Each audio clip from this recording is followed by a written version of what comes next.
Bonjour chers tous, merci de nous suivre sur la web TV Aminata 24. Aujourd'hui, le thème s'agira de l'immigration au Canada. Et pour ce faire, nous allons recevoir une immigrante canadienne qui nous dira pourquoi aller vivre au Canada et pourquoi rester chez soi. Et bonjour madame. Bonjour. Vous allez vous présenter? Moi, c'est Makati. D'accord. Je suis résidente canadienne. D'accord, merci. Qu'est-ce que vous faites au Canada?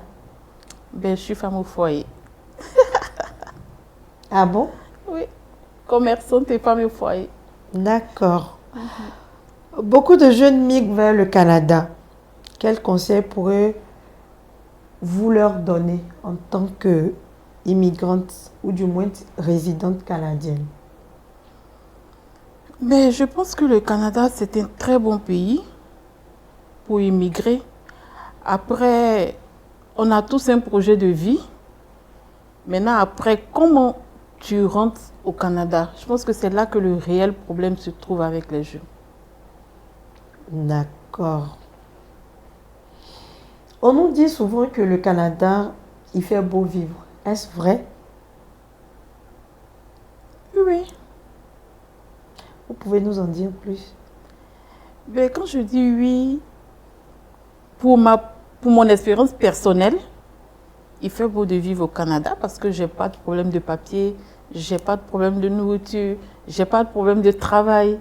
Donc, naturellement, il fait beau d'y vivre. D'accord. Pour quelqu'un qui gagne bien sa vie en Côte d'Ivoire, quel conseil vous lui donneriez? Est-ce bien d'aller immigrer au Canada ou de rester ici? Bon, comme j'ai dit tout à l'heure, ça peut être un projet de vie. Les gens ont des projets de vie, peut-être qui n'ont rien à voir avec une question d'argent, peut-être qu'ils ont vraiment envie d'y vivre, ils ont vraiment envie que leurs enfants grandissent là-bas. Libre à eux de partir. Libre à eux de partir. En tout cas, le Canada offre beaucoup d'opportunités.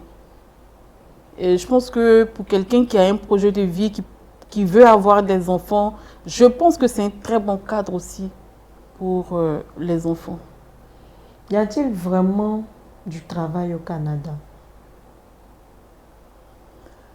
Personnellement, je vais dire oui et non.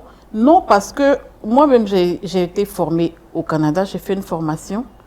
Ben, ça n'a pas été facile à trouver du boulot, même si après, j'ai décidé de ne pas travailler. Voilà. Donc, je ne pense pas qu'il y ait du boulot comme les gens le disent. Je ne pense pas. Ah bon? On voit beaucoup d'annonces, certes, mais je vois aussi beaucoup de personnes qui n'ont pas de travail qui sont au Canada. D'accord. Et mais tout à l'heure, vous étiez en train de dire que le Canada offrait des opportunités. Mais dans quel domaine précisément? Bon, je veux dire dans les études. Dans les études, pour quelqu'un qui veut faire des études, même pour une grande personne, le Canada offre une seconde chance. Parce que là-bas, il n'y a pas d'âge pour apprendre, il n'y a pas d'âge pour aller à l'école. Il y a des écoles pour des vieilles personnes. Il y a des écoles, tu verras. Vraiment, il y a des écoles pour des vieilles personnes. C'est un pays, je peux dire, qui donne une seconde chance de rebondir. Voilà. D'accord.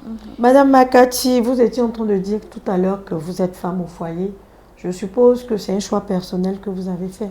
Oui, c'est un choix personnel pour le moment. D'accord. Vous avez aussi dit tout à l'heure que vous avez fait une formation. De manière, si ce n'est pas trop indiscret de savoir, laquelle des formations vous avez fait? J'ai fait une formation en SACI. SACI, c'est comme les aides-soignantes. D'accord. Voilà. Et tout le monde peut aller faire la formation? Oui, mais avec je pense quel que niveau d'ailleurs? Je pense que ça demande un certain niveau quand même. Parce que ça demandait quand même des diplômes, des niveaux. Donc, je pense oui. Et parce qu'il y a beaucoup, il y a quand même du travail à faire. C'est un travail que on voit, on ne sait pas que c'est plus sérieux que les gens le pensent. D'accord. Voilà. Parce que être soignante, c'est, tu vas administrer des médicaments, il faut savoir lire, il faut savoir, tu vas faire des injections, il faut savoir écrire et tout. Donc, c'est plus sérieux que les gens le pensent. D'accord. On a aussi entendu sur les réseaux sociaux que être nounou là-bas, ça paye, c'est vrai. Ou encore s'occuper des personnes du troisième âge, ça paye, c'est vrai. Oui, je pense que le taux horaire est bon. Le taux D'accord. horaire est bon. Et le taux horaire là-bas, c'est... la personne est censée travailler combien d'heures? Ben, 8 heures par jour. Normalement, hein. Oui, normal comme tout le monde. D'accord. Et le taux horaire? Ben, comme je dis, c'est 25,60 $ en ce moment, je crois. 63 ou 60, je ne sais pas. Vous pourriez nous faire une petite 25 $ évaluation, 25 évaluation $. en CFA? Si je veux prendre en CFA, moi, je n'aime pas trop me fatiguer. Je prends pas 500 quand même le dollar pour faire plus simple. D'accord. Donc, je dirais que 12 500 l'heure. Donc, si on calcule déjà 8 heures de travail, c'est quand même consistant, je dirais, Oui, pour quelqu'un pour qui... une journée de Voilà, et puis après, travail. il y a les heures supplémentaires et tout. Voilà. D'accord. Donc, selon vous, vivre au Canada serait une bonne décision pour un étudiant, un nouveau bachelier qui rêve d'y aller? Quels conseils vous pourriez éventuellement lui donner? Bon, pour un nouveau bachelier qui rêve d'y aller, je pense que le Canada offre beaucoup, beaucoup, beaucoup. En matière d'études, il y a de la place pour tout le monde. Maintenant, mon problème vraiment avec les étudiants, c'est comment tu pars. Parce que je croise des étudiants au quotidien. D'abord, une fois sur place, ils n'arrivent pas à continuer les études. Parce que pour continuer les études, il faut que tu sois tout le temps à l'école pour valider ta session, pour qu'on puisse renouveler tes documents et tout. Mais je pense qu'il faut que les parents sachent qu'un enfant qu'ils envoient au Canada ne peut pas travailler, payer ses études, travailler, payer son loyer et puis se nourrir. C'est impossible. Ah bon, donc, Oui, parce que le loyer coûte cher, la vie coûte cher. Et puis, s'il doit encore payer lui-même l'école, je pense que c'est ce qui fatigue beaucoup les étudiants qui s'en vont. En tout cas, ceux que moi j'ai connus. Voilà. d'accord. Donc, pour y pallier, quel conseil Bon, vous donnerez le conseil que je peux donner, c'est que les parents aient les bonnes informations. Qu'ils aient les bonnes informations. Il ne faut pas qu'ils laissent partir leurs enfants comme ça.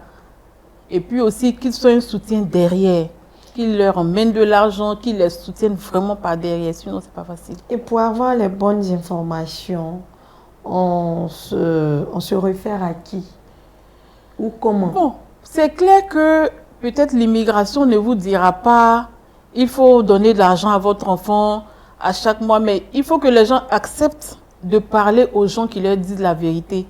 Parce que le souci, c'est que quand tu donnes des conseils, on te dit, mais c'est comme ça, mais toi, tu es là-bas. Alors que tout le monde ne va pas de la même manière.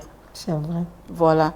Donc, moi, je pense pour quelqu'un qui veut immigrer, pour un étudiant, je pense qu'il y a les écoles qui donnent des documents. C'est une école, tu t'inscris à une école qui valide, qui t'emmène les documents, qui part. Mais une fois sur place, il faut que la famille soit un soutien, un véritable soutien. Donc, je peux me faire ma propre idée de savoir que pour aller au Canada, ou du moins pour aller fréquenter, il y a des tests qu'on passe. Oui, c'est l'école là-bas qui te donne une autorisation, qui t'accepte dans son école.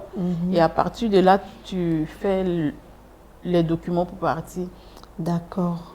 Sur ce, nous allons passer à la pub. Question de souffler. Laissez notre invité de reprendre son souffle et nous y reviendrons tout à l'heure.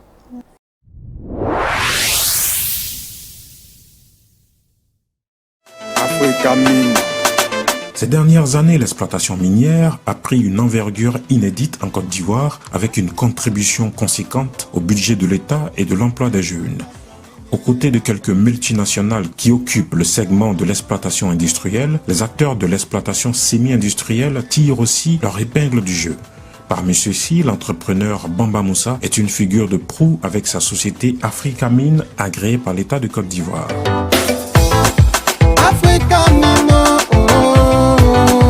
Exploitation minière. L'or, notre métier, notre passion.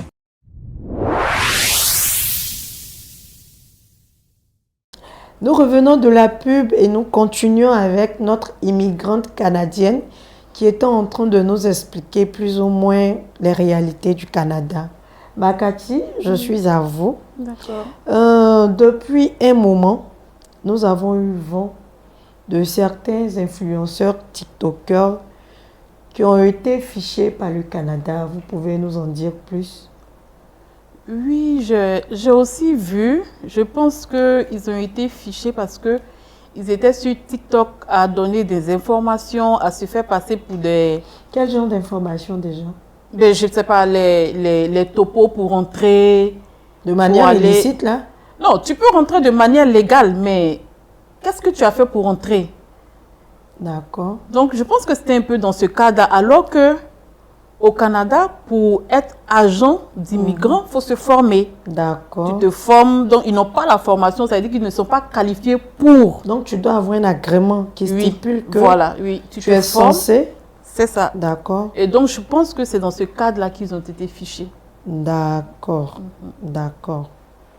On a également appris que une fois au Canada, on n'a plus réellement de vie de couple.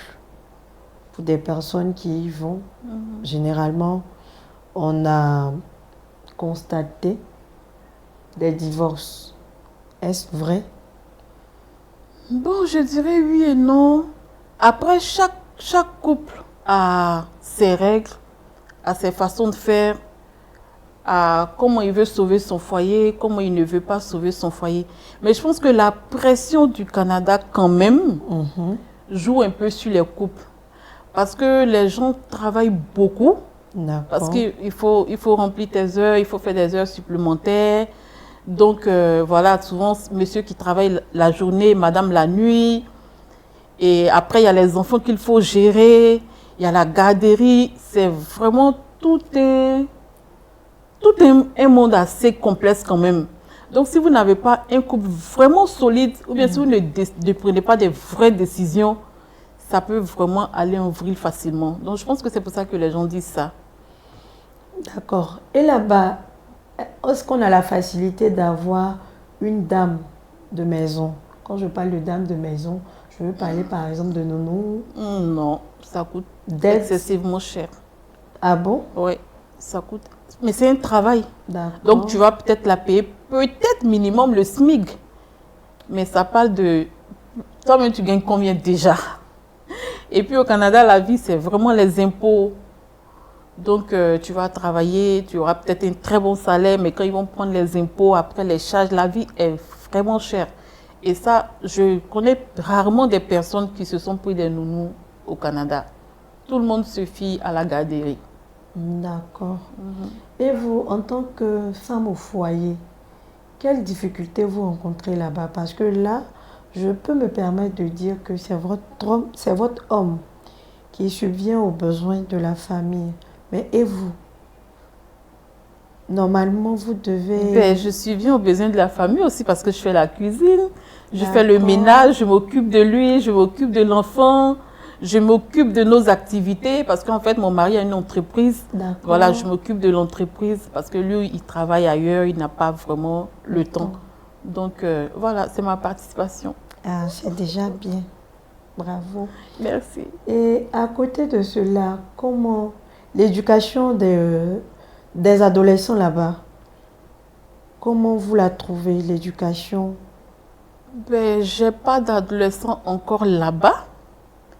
Mais pour ce que je vois autour de moi, je pense que c'est un peu plus complexe quand même. Parce que là-bas, quand même, les enfants ont une certaine liberté. Ils peuvent dire ce qu'ils veulent à un parent. Ils peuvent faire un peu ce qu'ils veulent. Ah bon, parce que parce que ça tape pas. Non, pas que c'est. Je ne sais pas si c'est vraiment un laisser aller, mais ils ont leurs droits, ils connaissent leurs droits. Voilà, donc je pense que c'est un peu complexe pour les parents qui n'ont pas vite maîtrisé la chose. Voilà, je Je connais plus ou moins des familles où c'est vraiment compliqué avec les ados, leurs amis, et puis bon, voilà, c'est un peu ça. Mais là, maintenant, je vais vous demander, mais êtes-vous d'accord avec la nouvelle manière d'éduquer un enfant au niveau du Canada? Parce que chez nous, en Afrique, je dirais en Côte d'Ivoire, avec l'éducation africaine que nous recevons de nos parents, il y a des interdits, je dirais, ou encore il y a des attitudes à ne pas avoir. Mais quand vous parlez de là-bas, on ne tape pas, tout ça, qu'est-ce que ça vous rappelle? Bien, qu'est-ce que vous en pensez? Bon, moi je pense que chaque famille pose ses règles. D'accord. Je pense que une famille, bien, un parent n'a pas peut-être forcément besoin de taper, Pour se mais faire entendre. voilà, un parent quand même qui est africain, qui a grandi en Afrique, je pense quand même qu'il devrait pouvoir caser son enfant, lui montrer les valeurs africaines qui peut-être disent qu'on ne répond pas à un parent, on n'insulte pas un parent. Moi, je pense que c'est des détails. Donc, personnellement, quand je vois des Noirs qui se laissent malmener, j'ai un peu un pincement au cœur. Peut-être que c'est parce que j'ai trop duré en Afrique. Peut-être que c'est ça. Sinon, je pense que chaque famille quand même peut quand même faire le juste milieu, quoi. Ne pas que l'enfant dérape. D'accord, parce que pourquoi je demande ça? Une fois, je regardais une émission où la dame était en train de faire un partage d'expérience et elle disait comme ça que, vu qu'elle est avec toute sa famille en Europe, elle emmagasine, pour ne pas dire, elle économise les fois où ses enfants ados, là, carrément, la mettaient hors d'elle. Et quand ils viennent en vacances en Côte d'Ivoire, en Afrique, elle rattrapait tous ces moments perdus, ces moments où elle pouvait taper, crier. Elle s'abstenait de tout ça. Et quand elle rentrait en Côte d'Ivoire avec les enfants pour quelque temps, elle réglait ses comptes facilement. Puisque ici, on a encore notre coutume, notre éducation africaine à nous, tout et tout. Donc, j'étais en train d'écouter ce qu'elle disait, puis je me marrais de ce qu'elle disait. Donc, qu'est-ce que vous pensez de l'attitude de cette dame? Oui, comme j'ai dit, c'est sa façon à elle de s'assumer peut-être en tant que maman d'une manière ou d'une autre. Parce que là-bas, en fait, on emmène les enfants à parler, on leur pose des questions, on les coince en fait. Donc, ils parlent et quand ils parlent, ce n'est pas très souvent bon pour les parents. Donc, du coup, les parents préfèrent ne pas faire de gaffe, si j'ai envie de dire. D'accord. Et là-bas, est-ce qu'on assiste aussi à beaucoup de délinquance juvénile? J'en vois souvent sur les réseaux, mais perso, de façon directe, j'ai pas vu. D'accord. Je sais que c'est... Il y a quand même beaucoup de sécurité. Je sais que par exemple, nous, on a laissé une fois un ordinateur dans un restaurant. 2 jours après, on est allé, l'ordinateur était là. Moi, j'ai déjà laissé mon téléphone dans un parc. Le lendemain, on est parti, c'était là. Donc, en résumé, vous nous direz que le Canada est un pays où il fait beau vivre, où on peut faire confiance à même une personne dehors sans problème, c'est ça? Ouais, je ne vais pas dire... Oui, je pense qu'on peut faire confiance aux gens quand même. Pour les personnes que moi j'ai côtoyées, je pense qu'on peut faire confiance aux gens. D'accord. Donc, merci encore, Madame Makati, pour le partage d'expérience.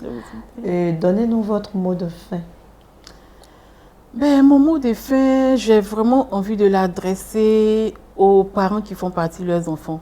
Parce que j'ai vécu des situations directes où les enfants sont là-bas, ils ne vont plus à l'école. Ça veut dire qu'en ce moment, ils sont en situation d'irrégularité parce qu'ils n'ont pas de papier.